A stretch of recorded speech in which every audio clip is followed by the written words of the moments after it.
18 horas. Notícias de Manaus, Amazonas, Brasil e do mundo. Agora na Mix. Legal, 6 horas em ponto em Manaus. Boa noite pra você em 100,7 na sintonia certa. Você que está aí no melhor Mix do Brasil. Nós estamos juntos mais uma vez, começando mais uma edição do programa 18 horas. Eu, você e a Karime Leão. E a Karime Leão. Muito boa noite, Carlão. Ô, Karime. Obrigada pela sua companhia. Você sintonizado aqui em 100,7. É isso aí. Estamos juntos a partir de agora até às 7 da noite, aqui no 18 horas. Mix. Vamos aos destaques do programa 18 horas desta quinta-feira. A Federação das Indústrias do Amazonas se posiciona sobre o decreto do governo federal que reduz o IPI em todo o país. Indígenas e Yanomamis denunciam questões sobre o acesso à saúde e exploração ilegal do território deles por garimpeiros. Olha, entramos no agosto lilás, mês de conscientização e combate à violência contra a mulher. Luz Mascara. Amazonas Energia pede para a Agência Nacional de Energia Elétrica autorização para novo reajuste. 6 horas, 1 minuto. Boa noite para você em 100,7 na sintonia certa, começando mais uma edição do programa 18 horas. Os destaques desta quinta-feira, dia 4 de agosto de 2022. Você confere a partir de agora, juntos até às 7 da noite, aqui no melhor Mix do Brasil. Mais uma edição do 18 horas para você. 18 horas.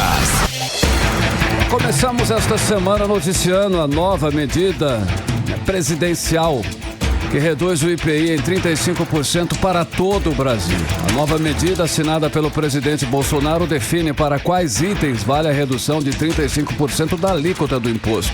E abre mais polêmica. Por um lado, o governo federal afirma que a medida exclui da lista os principais produtos fabricados na Zona Franca de Manaus. Por outro lado, lideranças políticas e empresariais do Amazonas consideram que a nova redução, além de prejudicar, traz prejuízos para as empresas da Zona Franca de Manaus, Karime. Exato, Carlão. Esse novo decreto foi uma tentativa do governo federal de resolver a questão jurídica e política sobre o IPI. A gente começou essa semana aqui do 18 horas falando sobre isso na segunda-feira. A questão é que desde fevereiro deste ano, o presidente assina decretos reduzindo o IPI sem resguardar o modelo econômico da Zona Franca de Manaus. O último decreto foi assinado em abril e reduziu de 25% para 35% de forma permanente o IPI. E no início de maio, o ministro Alexandre de Moraes, do Supremo Tribunal Federal, atendeu à ação direta de inconstitucionalidade ingressada pela bancada do Amazonas em Brasília, pelo Partido Solidariedade, e derrubou todos os decretos sobre IPI assinados pelo presidente Jair Bolsonaro e manteve a competitividade da Zona Franca de Manaus. Olha, e hoje a Federação das Indústrias do Amazonas se posicionou sobre o assunto. O presidente da Federação, Antônio Silva, cobrou que o governo federal cumpra essa liminar do Supremo Tribunal Federal que anulou o corte de impostos de produtos industrializados, que é o IPI, para a Zona Franca de Manaus. O fato é que, na visão de economistas, a medida prejudica sim a segurança jurídica do modelo econômico. Sobre essa questão, o repórter Hector Silva traz os detalhes agora pra gente no 18 horas. O novo decreto federal que alterou as alíquotas do IPI, o Imposto sobre Produtos Industrializados, assinada pelo presidente Jair Bolsonaro no último dia 29 de julho, foi alvo de reclamação da FIEAM, a Federação das Indústrias do Estado do Amazonas. Em vídeo gravado, o presidente da federação diz que o novo decreto prejudica a competitividade do polo de concentrados da Zona Franca de Manaus. Ao republicar uma nova tabela do IPI, o governo federal promove uma alteração global nas alíquotas vigentes. Dessa forma, nós estamos falando de milhares de códigos tarifários que podem ter sofrido alguma alteração. É um decreto muito complexo, muito confuso. Ainda estamos analisando caso a caso e quantificando esses impactos antes de nós posicionarmos de maneira conclusiva. De pronto, podemos afirmar que alguns produtos, novamente, não foram preservados na redução do IPI proposta pelo Executivo Federal. Produtos como os de concentrado, por exemplo, permaneceram com a sua alíquota em zero, o que prejudica demasiadamente a competitividade do segmento. Refrigerantes continuaram com a alíquota reduzida fixada em 2,6%. celulares, bicicletas e relógios foram outros produtos que não tiveram as suas alíquotas majoradas para o nível anterior. É certo que a medida atendeu parte daquilo que disciplinou a medida cautelar proferida pelo então ministro Alexandre de Moraes, que havia suspendido a redução das alíquotas do IPI em relação aos produtos fabricados pelas indústrias da Zona Franca de Manaus, que possuem o processo produtivo básico. Durante a mensagem, Antônio Silva enfatizou que o governo federal deve cumprir a decisão do ministro do Supremo Tribunal Federal, Alexandre de Moraes, proferida em maio deste ano. Entendo que é importante que se cumpra o que o Judiciário determinou antes e que se discuta novamente o mérito da questão. É a nossa opinião. Hector Silva para o 18 horas. Você está ouvindo 18 horas. Entrevista do dia.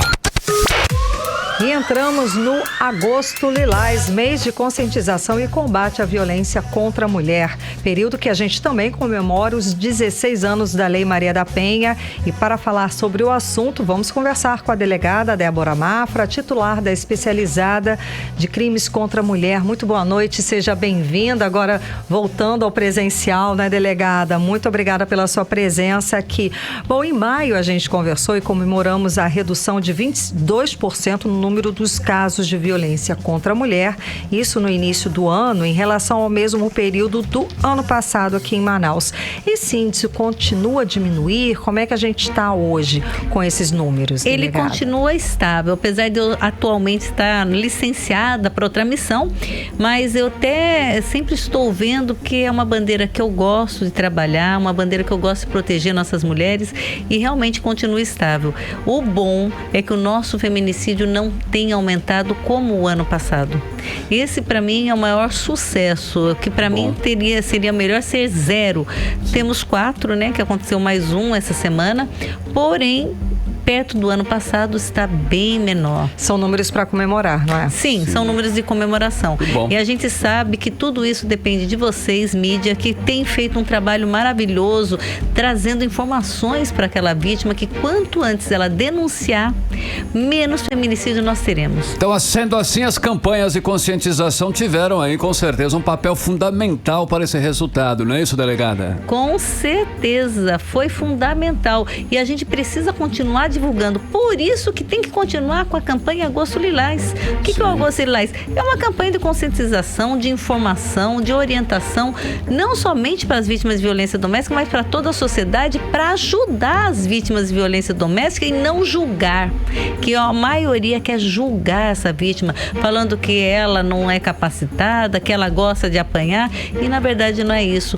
Ela está precisando de ajuda, tanto dos parentes, quanto da sociedade, quanto também, né, do poder público. Tudo é informação, né, delegada? A gente saber que, de repente, a pessoa não tem noção que está sendo vítima de uma violência desse tipo. Qual é o quadro, geralmente, dessa mulher, dessa pessoa, dessa vítima, que não tem essa noção que está sendo a vítima de violência contra a mulher? Olha, a maioria, sabia, Karime? Porque nós temos 5 tipos de violência doméstica e somente uma é aquela que ela entende de cara, que é a violência física. Dói. Você olha no espelho, você vê marcas, tem materialidade. Tanto o agressor sabe que cometeu essa violência, quanto a vítima sabe que sofreu. Agora, a violência moral, que são palavras, injúria, calúnia, difamação. Ela recebe aquilo, deixa ela triste, mas ela não entende que sofreu violência doméstica. E o agressor acha que falou da boca para fora. Mesma coisa na violência psicológica, ela já está doente porque ele chantageia, ele ameaça, ele persegue, ele humilha, só que ela entende que casamento é assim mesmo, homem é assim mesmo, às vezes até desculpa ele, é o trabalho que está deixando ele estressado, e ele também acha que ela está com mimimi, que ela está querendo sofrer, se revitimizando, e ela não entende. Na sexual, ele é meu marido, ele é meu namorado. Na patrimonial, foi ele que me deu esse celular, ele que compra tudo aqui em casa. Então, coloca uma cobertura para não se enxergar a violência, e muitas vezes ela já está triste, deprimida, com transtorno de ansiedade e também desenvolvendo doenças autoimunes. Então é importantíssimo que a pessoa tenha essa noção. As informações são sempre importantes, Sim, né? é muito bom. Então você percebe que a mulher mudou de comportamento, é um bom levar ela né, passear, doutora? tomar consciência, conversar com ela para verificar o que está acontecendo.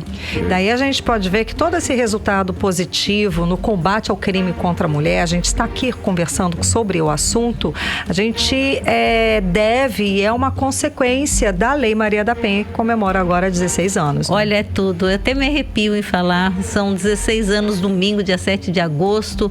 E de lá para cá, quantas mulheres saíram do ciclo da violência? Quantas mulheres saíram da morte? Quantas mulheres conseguiram viver? Então, eu fico emocionada de trabalhar com uma lei tão forte que ajudou milhares de mulheres no Brasil. Olha, delegada, nós estamos falando aí dessa questão da conscientização da mulher, também das campanhas em relação a isso. Tem um outro fator também que é bastante importante, que é o trabalho multidisciplinar da polícia, não é isso, delegada? Explica pra gente como é esse trabalho, qual é o dia a dia de vocês? Sim, nós não podemos trabalhar somente numa delegacia da mulher falando apenas da parte criminal. Não é uma delegacia somente criminal, ela é uma delegacia social e precisa, sim, do apoio multidisciplinar que é feito pelo SAPEN, né, nas delegacias da mulher, que é da Sejusc. E esse programa traz assistente social e psicólogos, que é a chave para ajudar essa vítima de violência doméstica. Porque quando ela sai de um relacionamento, ela precisa da assistência social e da parte psicológica para ela conseguir ficar firme e continuar naquela saída, naquela libertação, que muitas vezes, por causa de estar com doenças emocionais, ela não tem forças para isso. Ela volta, agora, né? Volta. É uma tendência muito grande. Por isso que fica, né, na verdade, sendo julgada pela população, falando que ela procura ajuda, depois ela vai desistir. Mas, na verdade, não é isso. Ela precisa ir muito no acompanhamento profissional do psicólogo. E é isso que é feito nas delegacias da mulher, com uma maneira muito boa, e a gente percebe que tem dado certo. E todo esse equipamento que tem de amparo para essa vítima, na sua avaliação, o que poderia melhorar? Falta algum ponto, alguma área que poderia ter mais atenção? Na lei mesmo, que nem é muito triste você verificar uma mulher que apanhou e é afiançável.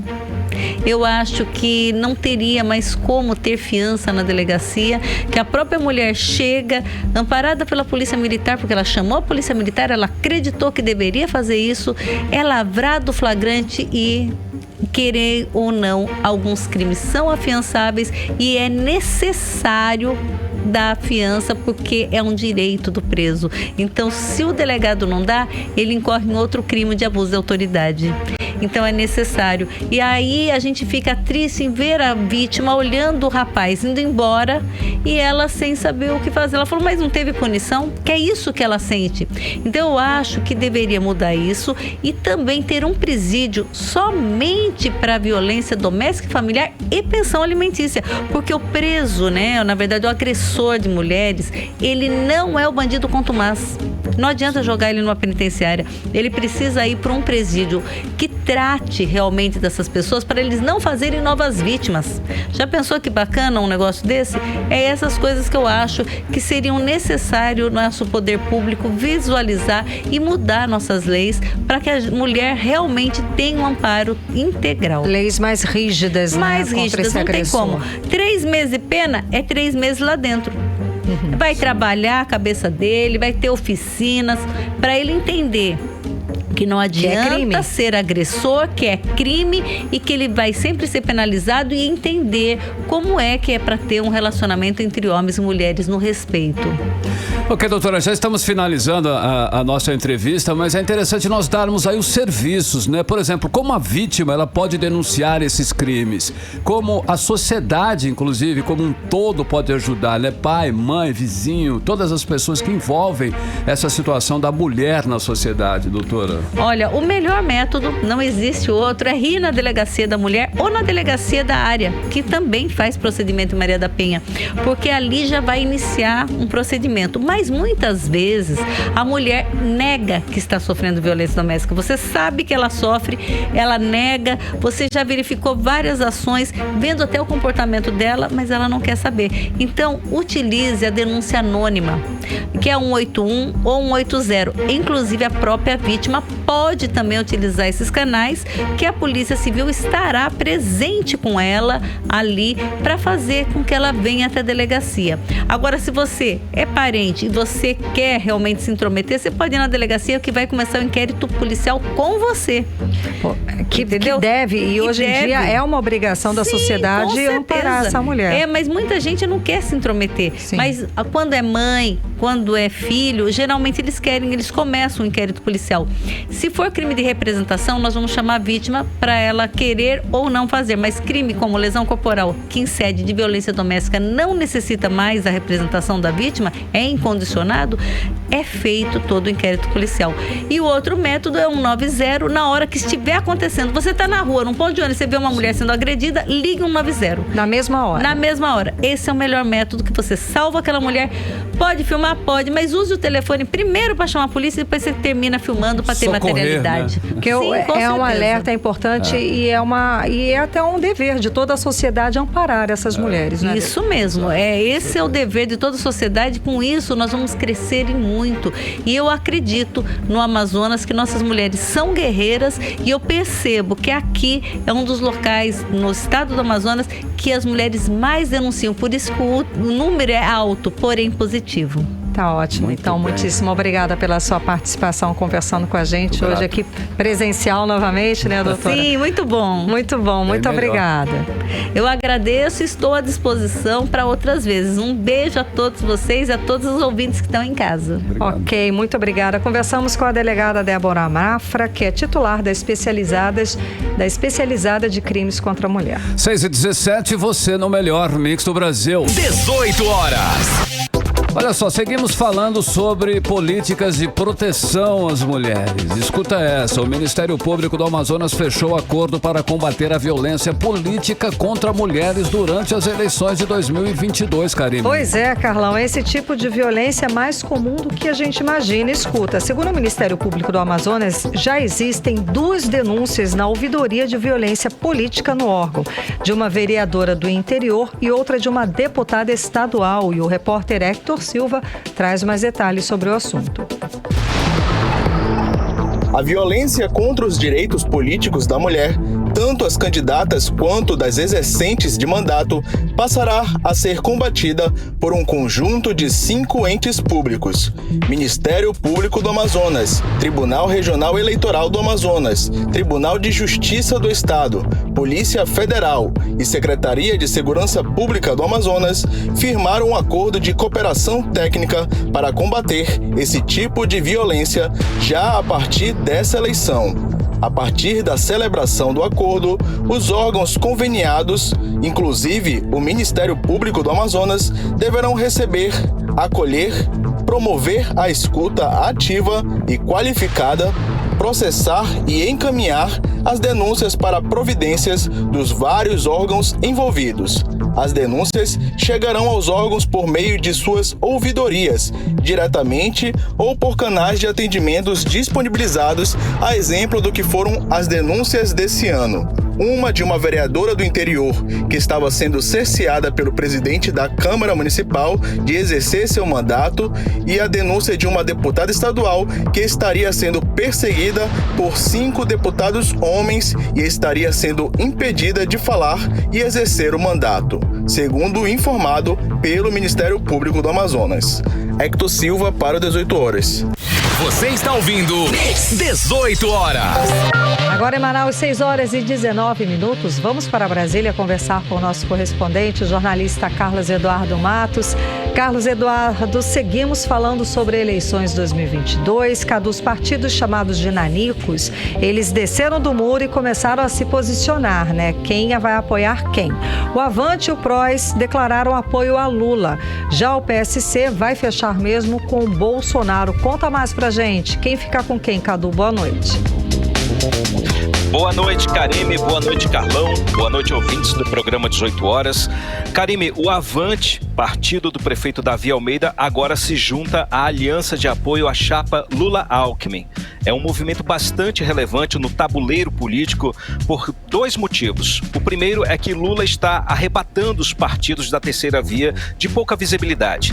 E segundo, porque essa parceria com o deputado André Janones impede que Bolsonaro cresça em Minas Gerais, que é um estado estratégico no contexto eleitoral, muito decisivo na apuração dos votos. André Janones, Karime, é um parlamentar líder nas redes sociais. O cara é um fenômeno de interação no Facebook, no Instagram, embora ele seja um parlamentar pouco efetivo. Durante a pandemia, ele fez uma campanha pelo auxílio emergencial de R$600. Quando o valor foi aprovado pelo Congresso Nacional, ele ganhou muitos pontos no estado dele. E agora, como candidato à presidência da República, muitos já sabiam que ele poderia desistir no caminho ou antes de começar o caminho. Mas a surpresa foi que ele decidiu seguir ao lado de Lula, sendo que o Avante faz parte da ala de apoio ao presidente Bolsonaro. O André Janones gravou um vídeo, Karime, agora à tarde, ao lado do ex-presidente Lula, falando sobre a parceria que está começando. Vamos ouvir o que ele disse. Eu não poderia virar as costas para vocês e a prioridade nossa é que essas propostas fossem encampadas. Eu jamais me aliaria àqueles que utilizam a fome dos mais pobres, dos mais necessitados, como moeda eleitoral em tempos de eleições, né, como foi feito recentemente pelo atual governo, mas sim com quem dedicou uma vida inteira para o combate à pobreza, para ajudar os mais necessitados. Por isso eu e Lula estamos juntos agora. Não, e é uma honra para mim estar junto com um companheiro que foi eleito deputado e que colocou o mandato dele à disposição de combater a fome nesse país. Por isso é com muito orgulho que a gente vai andar por esse Brasil dizendo que nós vamos acabar com a fome. Estamos juntos nessa luta, Lula. E só para fechar, dizer pro pessoal aqui também que o Lula também está encampando nossas outras propostas. As mães solos terão a sua vez e também a criação da Secretaria de Saúde Mental para dar visibilidade ao problema da depressão, que é muito grave no nosso país, mais investimento em educação básica. Enfim, nós vamos ter muito tempo, Lula, para discutir o país. 18 horas. A gente acompanhou então a aliança firmada entre o deputado federal André Janones, do Partido Avante, e o candidato Lula. Cadu. Karime, outro partido que declarou apoio a Lula foi o PROS, partido do ex-governador José Melo. Mas esse movimento custou caro, viu, Karime?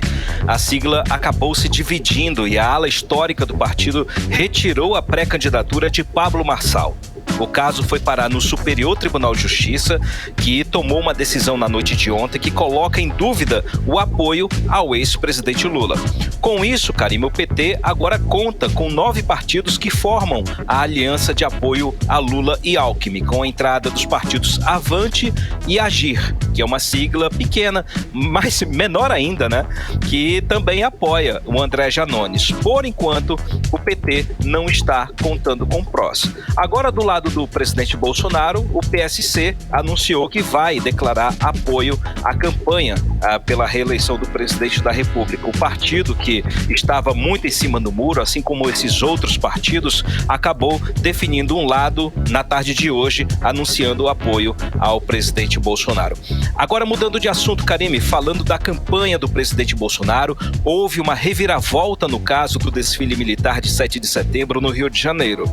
O prefeito Eduardo Paes voltou atrás e publicou um edital para o aluguel de arquibancadas na Avenida Getúlio Vargas, no centro, e não mais na Avenida Atlântica, na orla de Copacabana, como queria o presidente Bolsonaro, que pretende misturar os tanques de guerra do Exército com as manifestações antidemocráticas. Ou seja, por enquanto, deu ruim para o presidente Bolsonaro. Vamos seguir acompanhando.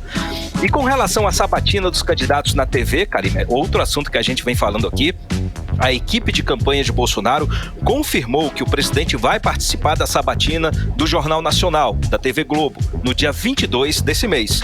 Os marqueteiros já estão trabalhando nas falas do presidente, que devem ser muito voltadas às últimas ações do governo, com foco na redução dos combustíveis, na redução do preço dos combustíveis e também no Auxílio Brasil a R$600. Se a sabatina der certo, o comitê de campanha deve confirmar também a participação dele nos debates dos dias 28 desse mês e 24 de setembro. Parece aí, Karime, que Bolsonaro mudou de postura e vai colocar a cara para bater. Karime e Carlão. Ei, Cadu, olha só, a Câmara aprovou aí projeto que permite candidato de concurso fazer prova à distância. Olha aí, detalhe, hein, Cadu, isso é reflexo do novo normal que veio com o trabalho em casa aí no período da pandemia, Cadu?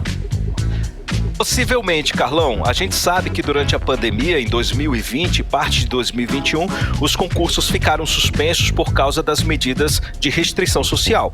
E hoje, muito tardiamente, a Câmara dos Deputados aprovou um projeto de lei de 2003 que estabelece uma norma geral dos concursos públicos do Brasil. O objetivo é modernizar o jeito de fazer as provas, a exemplo dos vestibulares à distância, que foram realizados por algumas universidades durante a pandemia. Trata-se do projeto de lei 252/2003. A proposta original, essa de 2003, foi alterada com um texto substitutivo, que foi escrito agora esse ano. O projeto autoriza a realização de provas à distância, Carlão, de forma online ou por meio de plataforma eletrônica com acesso individual e seguro. Aí todo o regramento sobre a realização das provas online vai ser de responsabilidade da administração pública, do órgão contratante e em comum acordo com a empresa de concurso público que vai realizar o certame. Esse projeto, Carlão, também padroniza os tipos de provas a serem feitas em um concurso público, dividindo o certame em 3 fases obrigatórias: as provas de conhecimento, as provas de habilidades e as provas de competência.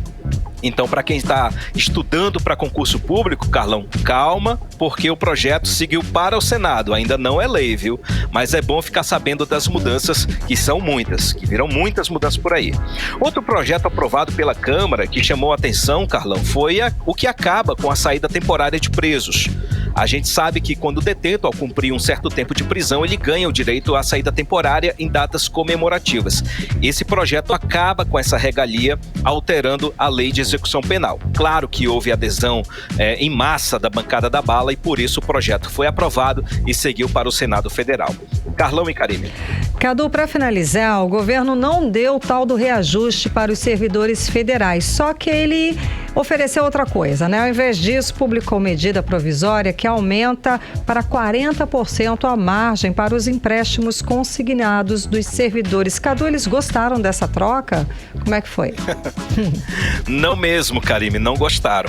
Os servidores públicos federais entendem que essa medida provisória é uma ofensa, porque o governo, em vez de aumentar os salários, conforme havia prometido o ministro Paulo Guedes, aumentou foi a capacidade dos servidores de se endividarem nos bancos.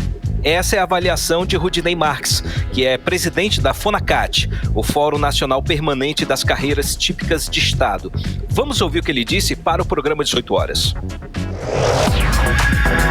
Esse caso da medida provisória 1132 é uma verdadeira perversidade, porque o governo, além de não corrigir os salários dos servidores que estão congelados há mais de 5 anos, além de não corrigir esses salários, o governo amplia a margem de consignação, ou seja, a margem de endividamento dos servidores, que vai até 40%, e os servidores acabam perdendo 2 vezes. Perdem por não terem seus salários corrigidos em face da inflação, que já levou mais de 1/3 das remunerações desde a última reposição, e perdem quando tem que tomar dinheiro nos bancos para pagar suas despesas dos seus familiares e arcar com altas taxas de juros. Então, mais uma vez, é lamentável que esse governo tenha sido o único nos últimos 20 anos a não conceder qualquer reposição salarial aos servidores públicos federais, civis, e além disso entrega, né, esses servidores de bandeja para o sistema bancário. 18 horas. Tá aí o posicionamento de Rudinei Marques, presidente do Fórum Nacional Permanente das Carreiras Típicas de Estado. Cadu. Outra medida do governo, Karime, é a oferta de empréstimo consignado para os beneficiários do Auxílio Brasil, no valor de R$2.000. A gente sabe que esse programa vai ser relançado na semana que vem, no dia 9. A gente falou sobre isso aqui também no 18 horas, com o valor de R$600. Só que detalhe, Karime, os juros do empréstimo para o pessoal do Auxílio Brasil é de 79% ao ano. Repetindo, 79% ao ano. Os juros muito mais altos em relação aos aposentados e pensionistas e funcionários públicos. Então, amigos ouvintes que recebem o Auxílio Brasil, que vão passar a receber a partir do dia 9, R$600, muito cuidado com as propostas de empréstimo, porque aí é enfiar de vez o pé na lama. Volto com vocês, Karime e Carlão. Cadu, muito obrigada pelas informações. É aquela história que você conversou, que a gente comentou ontem, né? O banco nunca perde dinheiro, né, Cadu? Com certeza, minha amiga. E sempre tá ali do ladinho, né? Exato. Aí é o governo que tá entrando com essas medidas e aí o presidente fica dizendo que brigou com o banco, enfim. Olha que conversa. Tá bom. Obrigada pelas informações, Cadu. Boa noite, bom trabalho. Um abraço, gente. Tchau, tchau. Tchau, tchau. Abraço, Cadu. Agora 6h30, você no melhor mix do Brasil. 18 horas. Olha só, escuta essa agora, hein? Indígenas Yanomamis denunciam exploração ilegal em seu território. Isso mesmo, o assunto foi apresentado na Assembleia da Associação Yanomami do Rio Cauaburizas.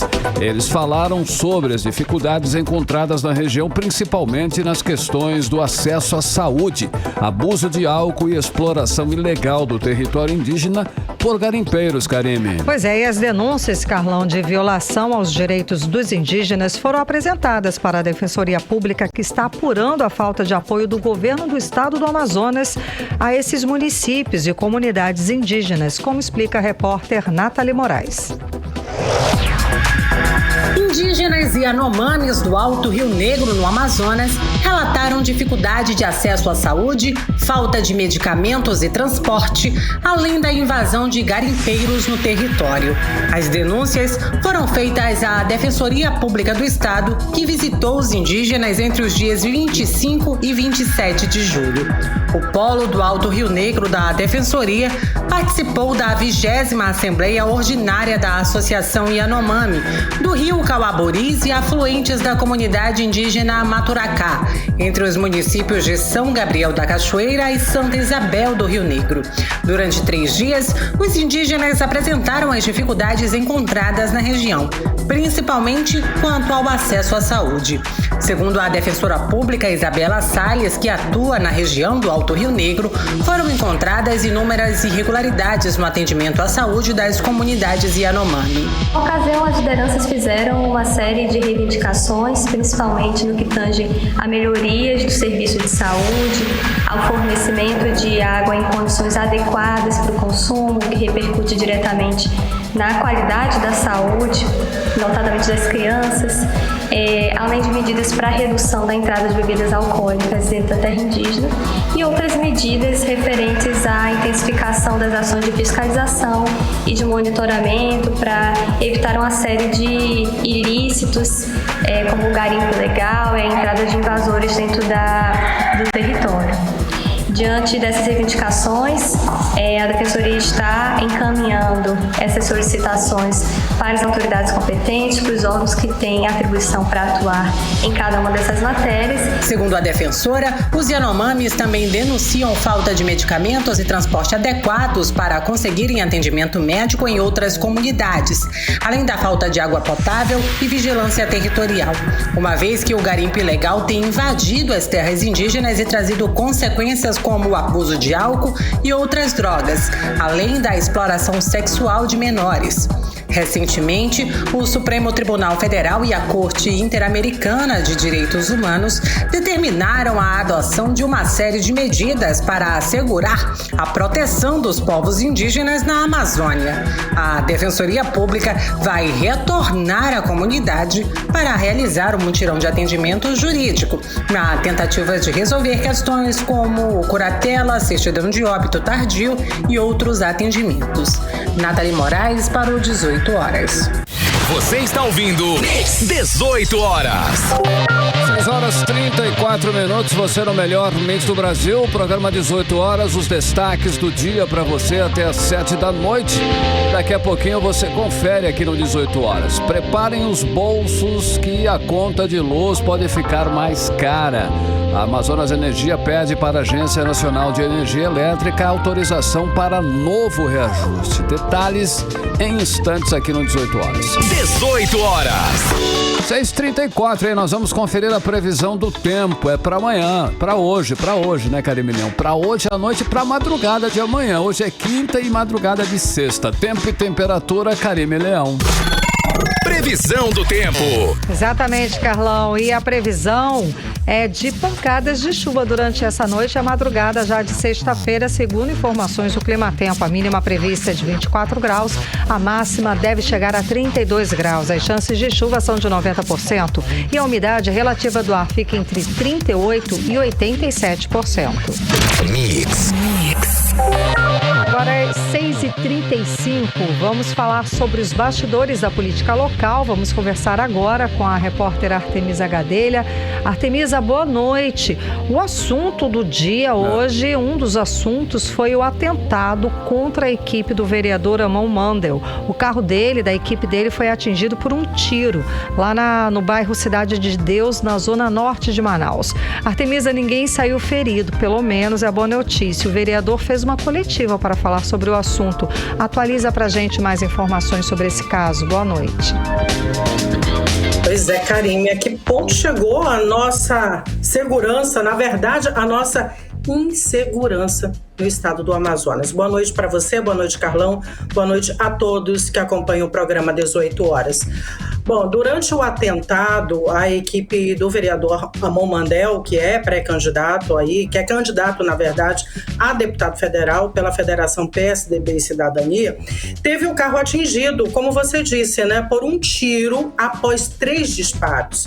Isso ocorreu no bairro Cidade de Deus, na zona norte de Manaus. Segundo a equipe de Amon, 2 homens que estavam na motocicleta gritaram, né, após esses disparos, abre aspas, Amon aqui não, fecha aspas. O carro do parlamentar estava identificado e esses 2 homens sabiam exatamente de quem se tratava, porque tinha o nome do vereador Amon Mandel. A equipe do parlamentar estava no local apurando denúncias, né, do transporte público de Manaus, como o uso indevido aí dos ônibus e também de paradas sem estrutura. Durante a coletiva de imprensa realizada esta manhã para esclarecer aí esse atentado, em plena campanha, né, pré-campanha eleitoral, Amon lembrou justamente do dossiê entregue por ele sobre denúncias graves do transporte público na cidade de Manaus e que até hoje ninguém apurou. Bom, o assunto do atentado acabou ganhando repercussão na imprensa e também nas redes sociais. E durante a entrevista, né, aos repórteres, Amon afirmou que confia no trabalho da Secretaria de Segurança Pública do Estado do Amazonas, da Polícia Civil, enfim, inclusive ele comentou também que recebeu uma ligação do governador Wilson Lima, do União Brasil, se solidarizando com ele. O caso ocorreu, na verdade, Karime, Carlão e ouvintes, na terça-feira, mas só foi divulgado agora para evitar, né, qualquer distorção sobre o fato, já que Amon é candidato a deputado federal. Ele ainda comentou sobre aquele caso em que sofreu intimidações e ameaças, teve o carro arranhado com a sigla de uma facção criminosa. Essa denúncia, Karime, inclusive foi apresentada no plenário da Câmara Municipal de Manaus. Só que ficou por isso mesmo, nada foi feito pelo Legislativo Municipal. Amon ainda disse que não descarta a hipótese de ser um crime político, mesmo que não tenha, né, essa nomenclatura dessa forma no Código Penal. Segundo ele, pode ter havido, sim, motivações políticas. Karime, Carlão. Ei, Artemisa, olha só, a campanha eleitoral começa oficialmente dia 16 de agosto, mas as articulações já estão, é claro, aí a todo vapor, é bem perceptível isso. Nós vamos começar pela convenção conjunta do União Brasil e demais partidos que apoiam o governador Wilson Lima. Artemisa, o que está acontecendo aí nessas convenções aí? Tem detalhes aí específicos pra gente? Pois está ocorrendo nesse momento a convenção, inclusive, do União Brasil Amazonas, né? Começou, na verdade, às 6 horas da tarde, no bairro Parque 10, Zona Centro-Sul de Manaus. E aí oficializa, Carlão, a candidatura do governador Wilson Lima e do vice dele, o ex-chefe da Casa Civil da Prefeitura, né, Tadeu de Souza, ao governo do Amazonas. Bom, entre as alianças nessa convenção conjunta, o avante, né, do prefeito Davi Almeida, que inclusive soubemos hoje, né, pelo correspondente em Brasília do programa 18 Horas, Carlos Eduardo, que o avante deve apoiar Lula nas eleições desse ano à presidência da República. Então, Davi é um aliado, né, de Wilson Lima. É uma coisa muito estranha, né? Porque o Wilson apoia Bolsonaro e tem como aliado Davi Almeida, que provavelmente vai apoiar Lula.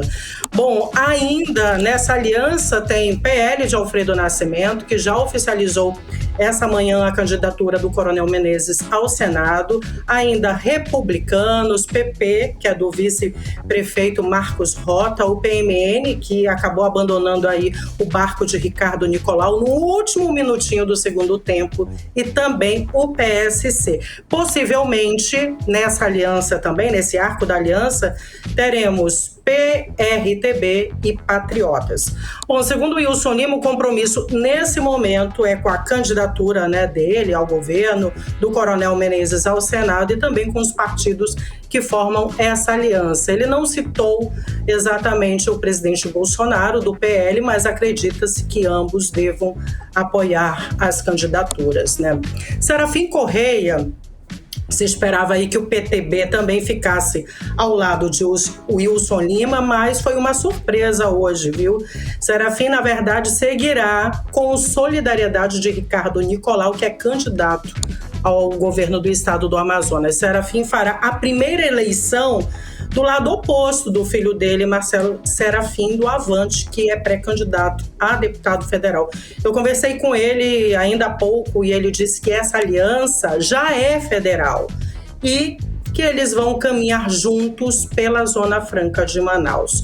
Já falando do candidato Marcelo Amil, advogado Marcelo Amil, do PSOL, que foi o outro assunto bastante comentado hoje, foi aquele racha, viu? Houve aquele racha do PSOL que nós comentamos outras vezes, que acabou tirando, inclusive, o advogado Marcelo Amil da candidatura ao governo do estado. Ele já tinha sido, né, anunciado como candidato oficial, só que hoje a executiva nacional do partido acabou reconhecendo como candidato majoritário ao governo o médico indígena Israel Tuiuca.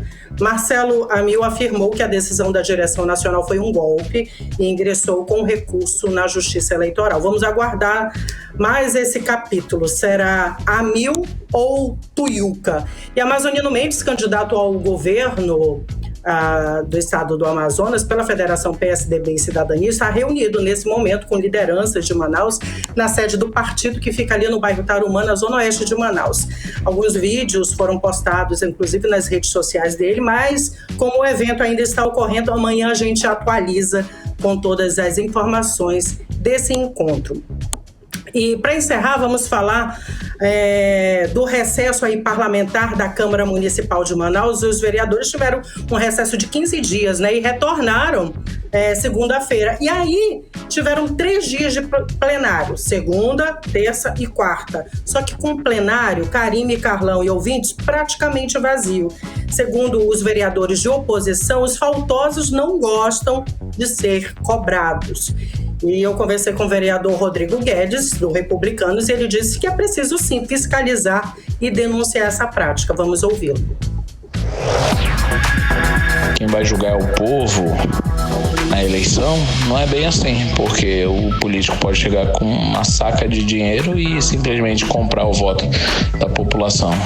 Não significa necessariamente que ele foi aprovado do ponto de vista popular. Ele pode comprar voto, pode fazer assistencialismo e reeleger. Então a gente tem que cobrar moralidade sim. E o básico, o mínimo, é que o político esteja no seu posto oficial de trabalho. E aí o que fora do horário horário de sessão, aí ele decide o que ele faz. Mas pelo menos nos 3 dias, já é muito pouco de sessão, eles têm que estar lá, e tem que estar lá do início ao fim. A maioria bate o ponto e sai, ou chega no final apenas da sessão, bate o ponto e tem sua presença registrada. 18 horas. Isso tem ocorrido porque muitos vereadores, inclusive, são candidatos, né, à eleição deste ano. E o exemplo deveria começar pelo presidente da Casa, Davi Reis, que não tem presidido as sessões. Eu conversei com o articulista político Brian Dolzani sobre o assunto. Vamos ouvi-lo.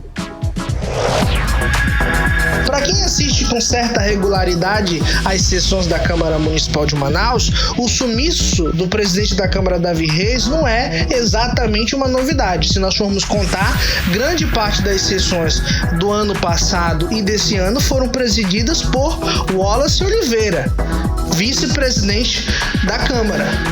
A questão que fica é aonde então está o presidente Davi Reis, porque ele está desaparecido há muito tempo.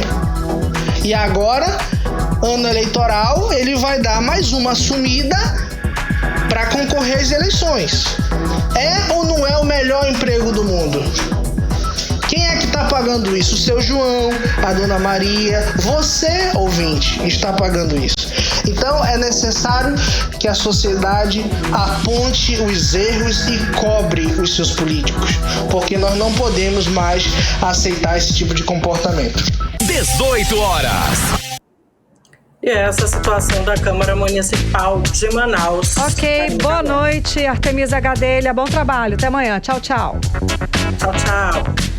Agora são 6 horas e 46 minutos. 18 horas. Olha só, hein? Preparem aí o bolso que a conta de luz pode ficar mais cara, ou pelo menos é o que a Amazonas Energia está pedindo para a Agência Nacional de Energia Elétrica.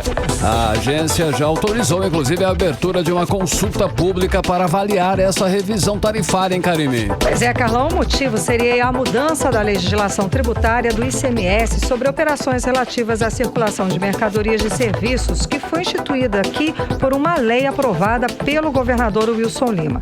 E com essa determinação do governador, o Amazonas é o único estado brasileiro que passou a adotar esse formato de tributação, justamente para aumentar a arrecadação. Karime, olha só, o assunto foi um dos destaques hoje no plenário da Assembleia Legislativa do Estado. E a repórter Nathalie Moraes acompanhou tudo por lá e traz pra gente os detalhes agora. Hoje, um dos assuntos que ganhou destaque na Assembleia Legislativa do Amazonas foi a consulta pública autorizada pela ANEEL. A Agência Nacional de Energia Elétrica autorizou uma consulta pública que acontecerá no próximo dia 31 de agosto e avaliará a revisão tarifária da Amazonas Energia. O motivo seria a mudança da legislação tributária referente ao imposto sobre operações relativas à circulação de mercadorias e serviços instituída pela Lei Complementar de número 217 de 2021, aprovada pelo governador Wilson Lima. A Lei Complementar alterou o Código Tributário do Amazonas, determinando que o recolhimento do ICMS referente à energia elétrica se dê por substituição tributária, de uma forma que as geradoras de energia passam a ser as responsáveis pelo recolhimento do tributo até o consumidor final. Para o deputado estadual Dermilson Chagas, essa lei vem para prejudicar os menos favorecidos, principalmente aqueles que vivem no interior do Amazonas. Foi mandada uma mensagem para a Assembleia Legislativa que, tecnicamente, é uma substituição tributária, tirando a cobrança da distribuidora para cobrar na geradora de energia. Nessa substituição tributária tem uma coisa chamada de margem de valor agregado, que é uma base de cálculo diferenciada do que era antes. A empresa antes comprava energia sem o ICMS e cobrava dos consumidores finais. Hoje a empresa ela paga na geração antes de distribuir e ela não está conseguindo repor aquilo que ela pagou de ICMS lá atrás. Ela vem pedir da ANEEL hoje uma revisão da tarifa que vai ser repassada para o consumidor final. O Amazonas é o único estado brasileiro que passou a adotar esse formato de tributação como forma de aumentar a arrecadação.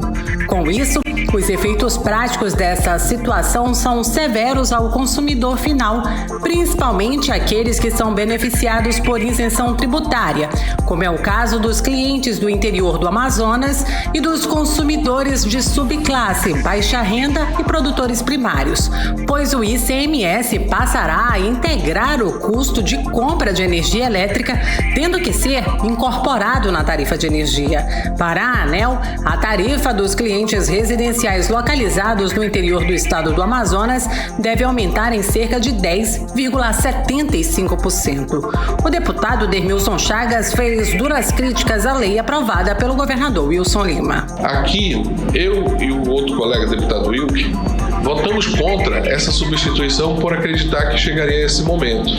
A fatura está sendo cobrada agora pela Amazonas Energia, que possivelmente o consumidor, principalmente do interior, vai pagar um preço mais alto da tarifa de energia no estado do Amazonas. O efeito também pesará no bolso dos consumidores manauaras, que gozavam da isenção tributária que integrava a legislação desde o ano de 2004, que são os produtores primários beneficiários de tarifas sociais. Após a promulgação da lei, a Amazonas Energia ainda ingressou com um mandado de segurança junto ao Tribunal de Justiça do Estado. Mas, no entanto, o pedido de suspensão dos efeitos da lei não foi concedido. A ação ainda aguarda julgamento perante o Tribunal de Justiça. Nathalie Moraes para os 18 horas. Você está ouvindo 18 horas. Olha, 6 horas e 51 minutos em Manaus, você no melhor mix do Brasil. Vamos conferir a previsão do tempo, em tempo e temperatura para amanhã. Amanhã é sexta-feira, com ela, Karime Leão. Previsão do tempo. Segundo informações do Climatempo, a previsão é de sol e aumento de nuvens de manhã, pancadas de chuva à tarde e à noite. À noite, o tempo deve ficar aberto, tá? Não deve chover nesta sexta-feira à noite. A mínima prevista é de 22 graus, a máxima não deve passar dos 32 graus. As chances de chuva são de 90% e a umidade relativa do ar fica entre 33% e 75%. Mix. Olha só, o Amazonas retornou aí à fase amarela considerada de risco baixo para a transmissão da Covid-19. Essa mudança acontece após a redução na média diária de casos confirmados e a estabilidade de internações pela doença em todo o Amazonas, Karine. E os detalhes sobre essa nova fase de baixo risco de transmissão da Covid-19 a gente acompanha agora na reportagem de Nathalie Moraes. Após 3 semanas na fase laranja, o Amazonas retornou à fase amarela de risco baixo de transmissão da Covid-19 após uma redução na média diária de casos confirmados e estabilidade de internações pela doença. A atualização do quadro consta na atual edição do Boletim Epidemiológico da Covid-19, após registrar um aumento na média de novos casos no dia 11 de julho, o estado entrou na fase laranja, com risco moderado de transmissibilidade do coronavírus. A regressão de fase aconteceu 10 dias depois do nosso estado ter entrado na fase amarela, ainda no dia 1º de julho deste ano. Entre os dias 18 e 31 de julho, a média diária de casos de coronavírus variou de 814 para 540 casos no Amazonas. Aqui em Manaus, a mesma média foi reduzida de 321 para 191 casos. Já no interior do Amazonas, o indicador foi de 493 para 350 casos. Segundo a diretora-presidente da FVS, Tatiana Amorim, a maioria dos casos nos últimos 2 meses está concentrada em adultos com idade entre 20 e 59 anos. Por que a gente vai para a fase amarela? Isso significa baixa transmissão, porque a gente estabilizou o número de internados em leitos de UTI, reduzimos o número de internados em leitos clínicos, nós tivemos aí todo esse período somente de 9 óbitos. Então, assim, nós estamos entrando numa fase de estabilização. Então, saímos de uma fase de moderada transmissão para baixa transmissão. Um dos fatores que contribuíram para a diminuição no número de novos casos de Covid-19 foi o avanço na vacinação. Atualmente, a cobertura vacinal do esquema primário da segunda dose ou a única dose é de 70,6%, considerando a população de 3 anos ou mais, sendo que Manaus apresenta uma cobertura de 78,2% e o interior do Amazonas 61,9%. A Fundação de Vigilância em Saúde aqui do estado reforça a importância do calendário vacinal em dia para avançarmos cada vez mais contra a Covid-19. A sociedade está contribuindo. Nós, aqui nas análises, observamos que de junho para julho tivemos aí um aumento de 100% nas doses de reforço. Então, a população não pode deixar de se vacinar, precisa aí atualizar o seu esquema vacinal. Nathalie Moraes para o 18 horas. Você está ouvindo 18 horas. Olha só, mas apesar de volta aí, né, a fase amarela da pandemia, o Sindicato dos Médicos do Amazonas recebe denúncias contra maternidades do governo do estado por falta de obstetra especializado para atender mães com Covid. Na maternidade Ana Braga, referência no atendimento à doença entre as grávidas, Karine. Pois é, Carlão, e além disso, né, tem também a contaminação de trabalhadores e pacientes por não haver divisão de equipes para atender apenas pacientes com Covid. E a repórter Odinê Araújo explica pra gente mais essa denúncia. Os casos chegaram ao CIMEAN através do canal de denúncias do Sindicato dos Médicos. De acordo com a entidade, a situação é alarmante nas maternidades da rede estadual em Manaus. A maternidade Ana Braga, designada como referência no atendimento de Covid-19, por exemplo, não recebeu preparo na estrutura do corpo clínico, de acordo com a denúncia. Lá, o mesmo obstetra que atende gestantes sem suspeita ou sintomas de Covid, também atende gestantes com diagnóstico confirmado da doença, colocando em risco a saúde de todas as pacientes. Além disso, de acordo com a denúncia, a maternidade Ana Braga tem médico clínico e equipe de enfermagem designado especificamente para atendimento do setor Covid, porém não tem equipe de obstetras para isso. Já no Instituto da Mulher, Dona Lindu, a falta de ambiente adequado às normas sanitárias faz com que os profissionais compartilhem o mesmo ambiente. O médico obstetra que atende no setor Covid retorna e fica no mesmo setor e sala de conforto com os profissionais que não atendem Covid. Isso está gerando contaminação e afastamento de obstetras com desfalque de equipe.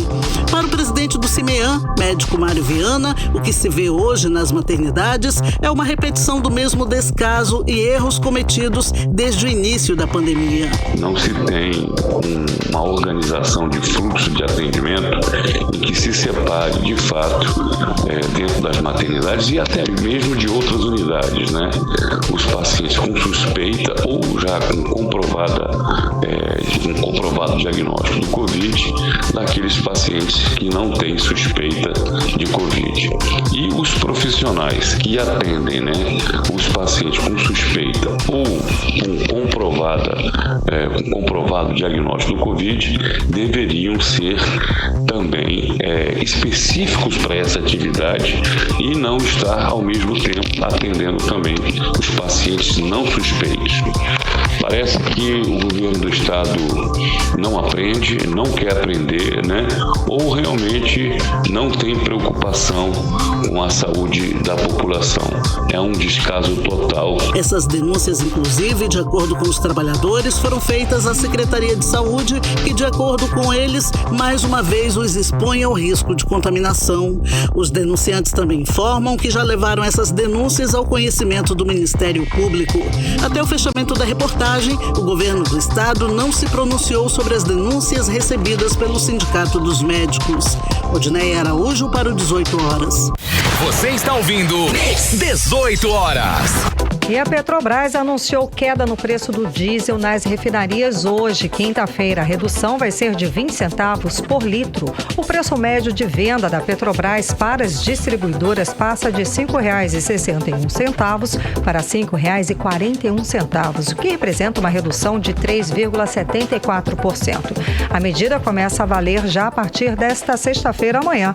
De acordo com a Petrobras, o reajuste acompanha o mercado internacional. O preço dos outros combustíveis não foi alterado. Mix. Agora sim, 6 horas e 59 minutos. Seguimos direto para o editorial 18 horas. Editorial 18 horas. É muito grave, é gravíssimo a informação de que um veículo de um candidato foi atacado a bala por bandidos em Manaus. O fato ilustra de forma veemente o que quase todo mundo já sabe, que o Estado enfrenta problemas graves na área de segurança pública. Mas vai bem além. Mostra que facções criminosas agem politicamente para tentar eleger seus candidatos. Proíbem a entrada principalmente de opositores em áreas da cidade tomadas pelo crime que age na sombra da impunidade. A insegurança pública hoje se mostra uma grave ameaça à democracia no Amazonas, simplesmente por permitir que bandidos ditem as ordens, inclusive determinando o voto de cidadão acuados pelo medo, principalmente nas áreas mais pobres do estado. É preciso ação urgente das autoridades para garantir a segurança das pessoas para que eles votem livremente no Amazonas. Das autoridades federais, pois as ações das autoridades estaduais têm dado sinais claros de que não têm conseguido êxito. 18 horas. 7 horas, Karime Leão, finalizando mais uma edição do 18 horas. Um beijo, até amanhã, obrigada pela companhia. Até amanhã, continue bem, continue em 100,7, até amanhã.